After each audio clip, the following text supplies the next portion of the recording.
With vacancy rates in Nelson among the lowest in the province, being able to afford a place to live has become a daunting task.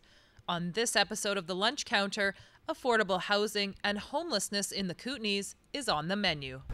And looking for a house and looking for a place to live in Nelson, and to find something that would fit my needs.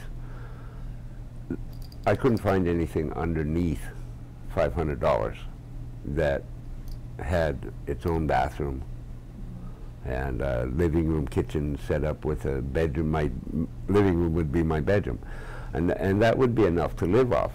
But try and find one, you know, and that takes, with the first level of disability that I was receiving, that's like 2/3 of what I had coming. And so I ended up with like $230 to live off of for a month, and that's clothing, entertainment, food, and that type of thing really gets frustrating, causes anxiety.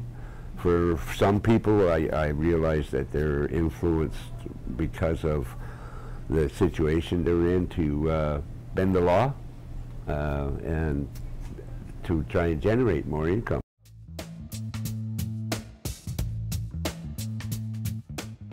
Solutions have to come from all different levels of community, of government, and it has to have like multiple people involved in creating those solutions, right? Advocates as well, which is both of what you guys are doing. And so for instance, you know, the City of Nelson has done a big part in terms of developing an affordable housing fund and working with developers and putting a levy on developers so that they can put money into that fund and support more affordable housing. But a community of 10,000 with a very small geographic space will never do what a community like Vancouver can do, for example, right? Very large municipality of a million people. So smaller communities like ours are limited, right? And you need to have upper levels of government come into play.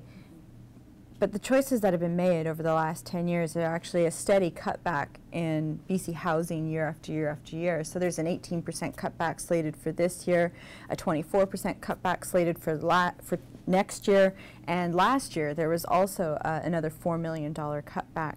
You know, and this is happening at the same time we have an economic crisis when more and more people are going to need those basic need supports like housing. From what I've understood is mortgages are expensive, and the pricing is going higher and higher, and it's harder and harder to live in town. I've just moved out here from Alberta myself, and trying to find a place is very, very difficult. The builders seem to build great big houses that only rich people can afford.